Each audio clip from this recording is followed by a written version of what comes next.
Hi hello எல்லாருக்கும் வணக்கம். Welcome back to Chennai எஸ்கார் இன்ஸ்டியூட். நம்ம என்ன பார்க்க போறோம் அப்படின்னா பார்க்கும்போது திருக்குறள் இந்த தடவை 20 அதிகாரங்களா குறைச்சிருக்காங்க. சரிங்களா? எத்தனை அதிகாரமா குறைச்சிருக்காங்க? 20 அதிகாரமா குறைச்சிருக்காங்க. அப்ப அந்த 20 அதிகாரமும் படிக்கணுமா சார் அப்படின்னா பார்க்கும்போது ஆமா, இந்த 20 அதிகாரத்தை நீங்க என்ன பண்ணி ஆகணும்? கண்டிப்பா படிச்சே ஆகணும். ஆமா, தமிழ்ல கொஸ்டின் வருதோ இல்லையோ, நமக்கு இதுல இருந்து எங்க கொஸ்டின் வரும் அப்படின்னா ஜிஎஸ் பார்ட்ல உங்களுக்கு இதுல இருந்து நமக்கு மோஸ்ட் ஆஃப் கொஸ்டின் பார்க்கணும். கிட்டத்தட்ட ஒரு 6ல இருந்து 8 கொஸ்டின் வரைக்கும் நம்ம என்ன பண்ணலாம், இதுல கண்டிப்பா எதிர்பார்க்கலாம். சரிங்களா? சரி, ஓகே. இப்ப பாருங்க, ஃபர்ஸ்ட் கொஸ்டின் பார்க்கும்போது சார் ஃபர்ஸ்ட் கொஸ்டின் சொல்றேன். திருக்குறள்ல பார்க்கும்போது ஃபர்ஸ்ட் அதிகாரம் என்ன அப்படின்னா பார்க்கும்போது ஒழுக்கமுடைமை. சரிங்களா? ஃபர்ஸ்ட் அதிகாரம் என்ன கொடுத்துருக்கோம்? ஒழுக்கமுடைமை. அதாவது ஒழுக்கமுடைமை அப்படிங்கிறதுக்கு என்ன சார் மீனிங் அப்படின்னா நல்ல நடத்தை உடையவர். அதுக்கு என்ன பொருளா? நல்ல நடத்தை உடையவராதல் அப்படிங்கிறது அதுக்கு மீனிங். அப்ப ஃபர்ஸ்ட் குறள் மொத்தம் பார்க்கும்போது ஃபர்ஸ்ட் குறள் என்ன சார் சொல்லுது அப்படின்னா ஒழுக்கம் விழுப்பம் தரலான் ஒழுக்கம் உயிரினும் ஓம்பப்படும் அப்படின்னு சொல்றாங்க. அதாவது ஒருவருக்கு எல்லா சிறப்பையுமே தர்றது எது அப்படின்னா அந்த ஒழுக்கம் தான், அதாவது டிசிப்ளின் தான். சரிங்களா? அதனால அந்த டிசிப்ளினை பார்க்கும்போது உயிரை விட மேலானதா பார்த்து நம்ம அதை என்ன பண்ணணும், அந்த ஒழுக்கத்தை நம்ம ஃபாலோ பண்ணணும் அப்படின்னு சொல்றாங்க. ஒழுக்கம் விழுப்பம் தரலான், ஆமா, ஒழுக்கம் உயிரினும் என்னது ஓம்பப்படும் அப்படின்னு சொல்றாங்க. சரிங்களா? சரி, அப்ப விழுப்பம் அப்படிங்கிறது அந்த ஒழுக்கம் தான் சிறப்பை தர்றதுனால ஆமா, அந்த ஒழுக்கத்தை நான் என்ன பண்ணணும், உயிரை விட நான் பாதுகாக்கணும் அப்படின்னு சொல்றாங்க. சரி, அதான் அதுக்கு மீனிங். சரி, ஓகே. அப்ப ஒழுக்கம் அப்படின்னு நம்ம எடுத்தோம் அப்ப நான் பார்க்கணும் இதுக்கு என்ன சார் மீனிங் அப்பனா தொழிற்பெயர். இலக்கண குறிப்பு என்னது? தொழிற்பெயர். அதான் நம்ம படிச்சிருப்போம். அதாவது தொழிற்பெயர்களுக்கு பார்க்கணும் விகுதிகள் சில இருக்கு. சரிங்களா? என்னன்னா அப்பனா பார்க்கணும் தல், அல், அடுத்து பார்க்கும்போது பார்க்கறப்ப அம், ஐ, வி, பு, தி, கு, சி, மை, உ. அப்ப இது எல்லாமே வந்துச்சு அப்படின்னா பார்க்கும்போது யார் அப்படின்னா தொழில் பெயர்னு சொல்லுவாங்க. சரிங்களா? படும் அப்படின்னா செய்யும் என்னும் வினைப்பாட்டு வினைமுற்று அப்படின்னு சொல்றாங்க. சரி, அப்ப ஒழுக்கம் விழுப்பம் தராதனால ஒழுக்கத்தை உயிரை விட ஓம்பப்படும் அப்படின்னு சொல்றாங்க. சரிங்களா? அடுத்து பாருங்க, பரிந்தோம்பி காக்க ஒழுக்கம் தெரிந்தோம்பி தேரினும் அக்தே துணை அப்படின்னு சொல்றாங்க. அதாவது பரிந்தோம்பி காக்க ஒழுக்கம் தெரிந்தோம்பி தேரினும் அக்தே துணை. அதாவது எந்த முறையில ஆராய்ந்து பார்த்தாலும் சரி, ஒருத்தனுக்கு நல்ல துணை எது அப்படின்னது இந்த ஒழுக்கம் தான். அப்ப வள்ளுவர் சிறந்த துணையாக எதை உருவாக்கப்படுத்துறாரு அப்படின்னா ஒழுக்கத்தை தான் சொல்றாரு. சரிங்களா? அப்ப ஒழுக்கத்தை காப்பது கடினமா இருந்தாலும் சரி, எப்பாடுபட்டாது அதை நம்ம என்ன பண்ணணும், விரும்பி காத்தல் வேண்டும். சரி, எப்படி காக்கணும்? விரும்பி காக்கணும். சரிங்களா? ஒழுக்கத்தை எந்த முறையில பார்த்தாலும் அதுதான் நமக்கு ஒரு நல்ல துணையா இருக்குன்னு சொல்றாங்க. ஒழுக்கத்தை காக்கிறது கடினமா இருந்தாலும் எப்பாடுபட்டாது நம்ம அதை என்ன பண்ணணும், காத்தரணும்னு சொல்றாங்க. பரிந்து அப்படின்னா என்ன மீனிங் அப்படின்னா விரும்பி. சரியா? பரிந்து அப்படிங்கிறது என்ன மீனிங்? விரும்பி. சரிங்களா? ஆமா. தேரினும் அப்படின்னா பார்க்கும்போது ஆராய்ந்து பார்த்தலும். தேரினும் அப்படின்னா என்ன மீனிங்? ஆராய்ந்து பார்த்தலும். சரிங்களா? இலக்கண குறிப்பை பொறுத்த வரைக்கும் என்ன சொல்ல, காக்க. சரிங்களா? க அப்படின்னு வாழ்க ஒழிக அப்படின்னு வந்துச்சுன்னா கடைசியில க அப்படின்னு வந்தாலே அது என்னது அப்பனானது வியங்கோல் வினைமுற்று. ஆமா, வியங்கோல் வினைமுற்று எதுல வரும் அப்பனா பார்க்கும் வாழ்த்தல். சரிங்களா? ஆமா. அடுத்து பார்க்கும்போது பார்க்கறப்ப வைத்தல், வைத்தல் என்ன படிச்சிருப்போம். சரிங்களா? வைத்தல், வாழ்த்தல், வைத்தல், விதித்தல், விதித்தல் பிளஸ் என்னது வேண்டல். ஆமா, ஆகிய பொருள்கள்ல யார் வருவா அப்படின்னா பார்க்கணும், யார் வருவா? இந்த வியங்கோல் வினை மட்டும் வரும். பரிந்து, தெரிந்து, ஊன்னு வந்தாலே வினையச்சம் தான். சரிங்களா? அப்ப வினையச்சம் எதுல வரும் அப்படின்னா ஒண்ணு ஊ அப்படிங்கிறதுல முடியும், இல்ல அப்படின்னா இ அப்படிங்கிறதுல முடிஞ்சிச்சுன்னா அது என்னது வினையச்சம் அப்படின்னு நம்ம சொல்லுவோம். சரிங்களா? சரி, அப்ப கடைசி எழுத்து இந்த தூ அப்படிங்கறத எப்படி எழுதலாம்? இத்து கூட்டல் என்னது ஊ. சரிங்களா? இத்து கூட்டல் என்னது ஊ அப்படின்னு நம்ம சொல்லுவோம். சரிங்களா? சரி, ஓகே. அடுத்து பார்க்கும்போது பார்க்கறப்ப ஒழுக்கமுடைமை குடிமை இழுக்கம் இழிந்த பிறப்பாய் விடும். அதாவது என்னன்னா ஒழுக்கம் உள்ளவரே உயர்குடியினர். சரிங்களா? அதாவது ஒழுக்கம் டிசிப்ளின் யாருக்கிட்ட இருக்கோ அவர் தான் உயர்குடியினர். சரிங்களா? அந்த ஒழுக்கம் இல்லாதவர் யார் அப்படின்னா இழிகுடியினர் அப்படின்னு சொல்றாங்க. ஆமா, அப்ப ஒழுக்கம் உடைமை குடிமை இழுக்கம் இழிந்த பிறப்பாய் விடும். அப்ப பார்க்கணும் குடிமை அப்படின்னா உயர்குடி. சரிங்களா? அப்ப ஒழுக்கம் உடையவர் யார் அப்படின்னா உயர்குடி. சரிங்களா? இழுக்கம் அப்படின்னா ஒழுக்கம் இல்லாதவர். அவர் சொல்றது கொடுத்துருக்காங்க பாருங்களேன். ஒழுக்கம் இல்லாதவருக்கு பேர் என்னது? இழுக்கம் அப்படின்னு மீனிங். சரிங்களா? அப்ப அந்த இழுக்கம் அப்படின்னு நம்ம சொன்னோம் அப்படின்னா அந்த ஒழுக்கம் இல்லாதவர் என்னவா போயிருவாரு? ஒரு இழிந்த பிறப்பா போயிருவாரு அப்படின்னு சொல்றாங்க. சரிங்களா? சரி, அடுத்து பார்க்கும்போது பார்க்கறப்ப மரப்பினும் மூத்து குழலாகும் பார்ப்பான் பிறப்பொழுங்குன்ற கெடும். அதாவது மரப்பினும் சரி இதுல இலக்கண குறிப்பு சொல்ல பாருங்க. இழிந்த பிறப்பு. சரிங்களா? இப்ப நாங்க வினையெச்சம் பார்த்தோம். வினையெச்சம் அப்பனா கடைசி முடிகிற எழுத்து ஒண்ணு ஊவா இருக்கணும், இல்லைன்னா என்னவா இருக்கணும், ஈயா இருக்கும் நம்ம சொன்னோம்.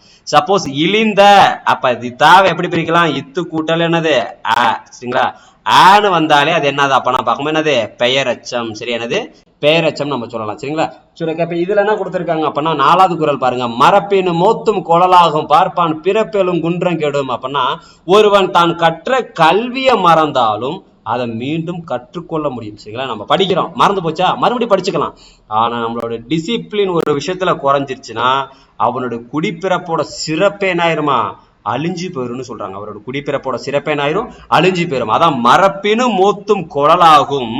ஆமா, குழல் அப்படின்னு வந்து பார்க்கும்போது பார்க்கறப்ப வந்து நம்ம மறுபடியும் படிச்சுக்கலாம். சரிங்களா? மரப்பினும் மூத்து குழலாகும் பார்ப்பான் பிறப்பொழும் குன்ற கெடும். சரிங்களா? ஒருவன் தான் கற்ற கல்வியை மறந்தா கூட அவர் என்ன பண்ணலாம், மீண்டும் கற்றுக்கொள்ள இயலும். ஆனால் ஒழுக்கம் குறைந்தால் அவனுடைய குடிப்பிறப்பின் சிறப்பு முற்றிலும் அழிந்து போகும் அப்படின்னு வள்ளுவர் சொல்லியிருக்காரு. கெடும் அப்படின்னா செய்யும் என்னும் வினைப்பாட்டு, அதை பார்க்கணும், செய்யும் என்னும் வாய்ப்பாட்டு வினை முற்று. சரிங்களா? செய்யும், கெடும்னா செய்யறது. சரிங்களா? அது வந்து பார்க்கும்போது வினை முற்று பெறுவது. சரிங்களா?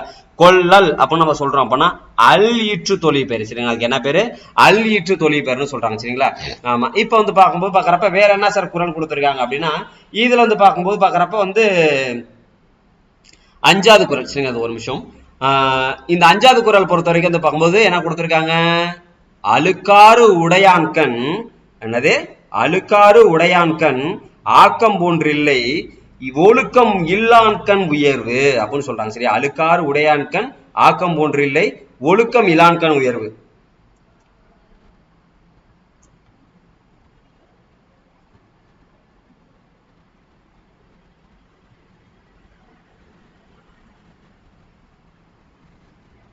சரி, ஓகே.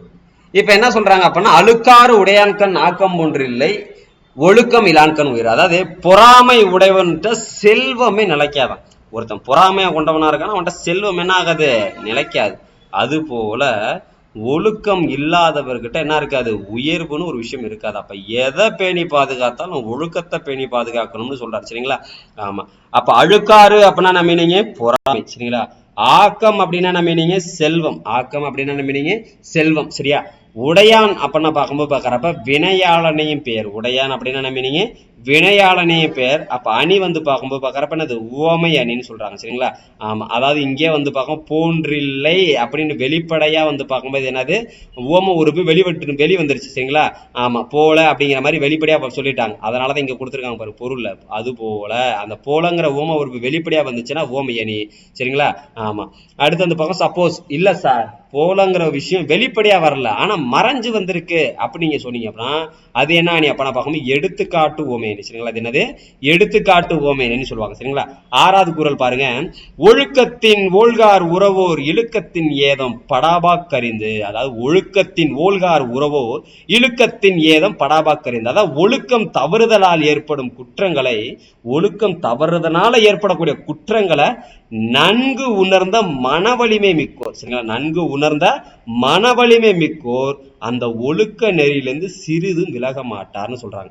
ஒழுக்கம் தவறுதனால ஏற்படக்கூடிய குற்றங்களை எனக்கு அப்பா ஓகேப்பா நான் புரிஞ்சுக்கிட்டப்பா, நான் பண்ண இந்த சின்ன தப்புனாலதான் எனக்கு இவ்வளவு பெரிய விஷயங்கள் எனக்குள்ள நடக்குது அப்படின்னா அதுக்கப்புறம் நான் அதை என்ன பண்ணக்கூடாது, அந்த விஷயத்த நான் செய்யக்கூடாது. ஒழுக்க நெறியில இருந்து என்ன பண்ணக்கூடாது, சிறிதும் விலக மாட்டார் அப்படின்னு சொல்றாங்க. ஓழ்கார் அப்படின்னா பார்க்கும்போது விலக மாட்டார். உறவோர் அப்படின்னா பார்க்கும்போது பார்க்கறப்ப மன வலிமை உடையோர். சரியா? உறவோர் அப்படின்னா என்ன மீனிங்க, மன வலிமை உடையோர். ஏதம் அப்படின்னா பார்க்கும்போது பார்க்கறப்ப குற்றம். ஏதம் அப்படின்னா என்னது குற்றம். சரியா? ஓழ்கார் அப்படின்னா விலக மாட்டார். உறவோர் அப்படின்னா மன வலிமை உடையோர். ஏதம் அப்படின்னா என்ன மீனிங்க குற்றம். உறவோர். சரிங்களா? இருன்னு ஒரு விஷயம் வந்தாலே அது வந்து பார்க்கும்போது கடைசி என்னதான், அது வந்து பார்க்கும் வினையாளையனையும் பெயர். சரி, அது என்னது வினையாளனையும் பெயர். சரிங்களா? ஒழுக்கத்தின் எய்துவர் மேன்மை இழுக்கத்தின் எய்துவர் எய்தா பழி. அதாவது ஒழுக்கம் உடையவர் என்ன அடைவாங்க அப்படின்னா மேன்மை அடைவாங்க. ஒழுக்கம் உடையவர் என்ன பண்ணுவாங்க, கண்டிப்பா வந்து பார்க்கணும் டிசிப்ளினா இருக்கும், வாழ்க்கையில சக்சஸ் ஆகும். ஒழுக்கம் இல்லாதவர் வந்து பார்க்கும்போது அடையக்கூடாத பழிய வரைக்கும் அடைவாங்க. சரி, அப்ப டிசிப்ளின் இல்ல, நான் நல்லா படிப்பேன் ஆனா உங்ககிட்ட டிசிப்ளினே இல்லை, சரிங்களா? அப்பனா கண்டிப்பா நம்மளால என்ன பண்ண முடியாது, ஒரு விஷயத்தை அச்சீவ் பண்ண முடியாது. எய்துவர் அப்படின்னா வந்து பார்க்கும்போது பார்க்கறப்ப என்னது கிடைப்பர், சரிங்களா? எய்துவர் அப்படின்னா என்னது கிடைப்பர். எய்தா பழி அப்படின்னா வந்து பார்க்கும்போது ஈறுகட்டதை எய்தா அப்படின்னு வந்துச்சுனாலே தா, அதாவது வந்து பார்க்கும்போது இது மாதிரி எதிர்மறையா வந்துச்சுனால அது ஈறுகட்ட என்னது எதிர்மறை பெயரச்சம். எய்துவர் அப்படின்னா பார்க்கும்போது பார்க்கறப்ப பலர்பால் வினைமுற்று அப்படின்னு சொல்றாங்க, சரிங்களா? சரி, ஓகே. அப்ப அடுத்து வந்து பார்க்கும்போது பார்க்கறப்ப வேற என்ன கொடுத்துருக்காங்க அப்படின்னா 8வது குறள் பாருங்க. நன்றிக்கு வித்தாகும் நல்லொழுக்கம் தீயொழுக்கம் என்றும் இடுமை தரும். சரி, நன்றிக்கு வித்தாகும் நல்லொழுக்கம் தீயொழுக்கம் என்னது என்றும் இடுமை தரும், சரியா? நல்லொழுக்கம் என்பது நன்மை என்னும் விளைவை பெறுவதற்கான ஒரு விதை, சரிங்களா? ஆனா தீயொழுக்கம் அப்படிங்கிறது எப்போதுமே துன்பத்தை விளைவாக தருமா, சரியா? அப்ப நான் நல்ல ஒழுக்கங்களை கத்துருந்தேன் அப்படின்னா அது எப்போதுமே நல்ல நல்ல விஷயங்களை வந்து பார்க்கும்போது பார்க்கறப்ப விளைவை பெறதுக்கான ஒரு விதை மாதிரி, சரிங்களா? நம்ம அடுத்து நமக்கு என்ன கிடைச்சிட்டே இருக்கும், நன்மைகள் கிடைச்சிட்டே இருக்கும். தீய ஒழுக்கத்தை இது பண்ணோம் அப்படின்னா அது துன்பத்தை விளைவா தரக்கூடிய விஷயங்கள் மாதிரி, சரிங்களா? ஆமா, அப்ப இடும்பை அப்படிங்கிறதுக்கு என்ன மீனிங்னா துன்பம், வித்து அப்படின்னு என்ன சொல்றாங்க, விதைன்னு சொல்றாங்க, சரிங்களா? அப்ப நல்லொழுக்கம் தீயொழுக்கம் அப்படின்னு வந்து பார்க்கும்போது நன்மை பிளஸ் ஒழுக்கம், தீமை பிளஸ் ஒழுக்கம். அதனாலதான் நம்ம என்ன சொல்றோம், பண்பு தொகைன்னு நம்ம சொல்றோம், சரியா? அப்ப பிரிக்கும் போது இடையில வந்து பார்க்கும்போது பார்க்கறப்ப மை அப்படிங்கிற விகுதி இடம்பெற்றுச்சு அப்படின்னா அதை நம்ம என்னன்னு சொல்லுவோம், பண்பு தொகைன்னு நம்ம சொல்லுவோம், சரிங்களா? சரி, அடுத்து 9வது குறள் பாருங்க. ஆமா, ஒழுக்கம் உடையவர் கொள்ளலாவே, ஆமா, ஒழுக்கம் உடையவர் கொள்ளலாவே தீய வலிக்கையும் வாயார் சொல்லல். அதாவது ஒழுக்கம் உடையவர் கொள்ளலாவே, ஆமா, கொல்லாவே தீய வழுக்கியும் வாயார் சொல்லல். அப்பனா நல்லொழுக்கம் உடையவரால் தவறையும் தம் வாயால் தீமை தரும் சொற்களை சொல்ல முடியாதான். நல்ல டிசிப்ளினா இருக்கவங்கள்ட்ட, ஆமா, அவங்க தப்பா கூட அவங்க என்ன பண்ண மாட்டாங்க, தன் வாயிலிருந்து ஒரு தீய சொல் கூட சொல்ல மாட்டாங்களாம், சரிங்களா? ஒல்லாவே அப்படின்னா பார்க்கும்போது பார்க்கறப்ப என்ன மீனிங், இயலாவே, சரிங்களா? சொல்லல் அப்படின்னா வந்து பார்க்கும்போது பார்க்கறப்ப என்ன மீனிங், தொழிற்பெயர்னு சொல்ல. சொல்லல் அப்படின்னானது தொழிற்பெயர், சரிங்களா? ஆமா, அப்ப சொல் அப்படிங்கறத நம்ம எப்படி பிரிக்கலாம் அப்படின்னா நம்ம இப்பதான் ஃபர்ஸ்ட் கிளாஸ்ல பார்த்தோம். ஃபர்ஸ்ட் கிளாஸ்னா ஃபர்ஸ்ட் கூறலே பார்த்தோம், சரிங்களா? கடைசியில பார்க்கும்போது பார்க்கறப்ப தள்ளு பிளஸ் என்னது அல்லு, இது மாதிரிலாம் வந்துச்சு. அப்ப சொல்லல் அப்படிங்கும்போது பார்க்கறப்ப என்ன பிரிக்கலாம், சொல் பிளஸ் என்னது அல்லு நான் பிரிக்கலாம், சரிங்களா? ஆமா, அப்ப இந்த இல்லு பிளஸ் ஆதான் அந்த பக்கம் இங்க என்னவா மாறி இருக்கு, லாபா மாறி இருக்கு, சரிங்களா? ஆமா, அப்ப இது இயல்பு புணர்ச்சி நம்ம சொல்லலாமா? சரி, ஓகே. அடுத்து பாருங்க. உலகத்தோடு ஒட்டுள்ளவர்கள் பல கற்றும் கல்லார் அறிவில்லாதார். அதாவது உயர்ந்தாரோடு பொருந்த வாழ கல்வியை கல்லாதவர் எவ்வளவுதான் கற்றிருந்தாலும் என்னதான் அறிவில்லாதவர் தான் அப்படின்னு சொல்றாங்க, சரி? உயர்ந்தாரோடு பொருந்த வாழும் கல்வியை கல்லாதவர் எவ்வளவுதான் கற்றிருந்தாலும் அறிவில்லாதவரே அவர். உலகம் அப்படின்னா உயர்ந்தோர், சரியா? ஒட்ட அப்படின்னா அது பார்க்கும்போது பார்க்கறப்ப பொருந்த. ஒழுகல் அப்படின்னா நடத்தல் அல்லது என்னது வாழ்தல் அப்படின்னு சொல்றாங்க, சரியா? ஒழுகல் அப்படின்னா நடத்தல் அல்லது என்னது வாழ்தல் அப்படின்னு சொல்றாங்க, சரியா? சரி, ஓகே, சரிங்க. அதாவது வந்து பார்க்கும்போது பார்க்கறப்ப இந்த 10 குறள் ரொம்ப ரொம்ப முக்கியம் தான், சரிங்களா? நல்லா வந்து பார்க்கும்போது பொருள் புரிஞ்சு படிங்க, குறள் ரொம்ப ஈஸியா இருக்கு. நம்ம அடுத்த அதிகாரத்துல வந்து பார்க்கும்போது பார்க்கறப்ப சந்திக்கலாம், சரிங்களா? மறக்காம இந்த வீடியோ உங்களோட ஃப்ரெண்ட்ஸ் எல்லாருக்குமே ஷேர் பண்ணுங்க, சரிங்களா? சரி, ஓகே, தேங்க்யூ.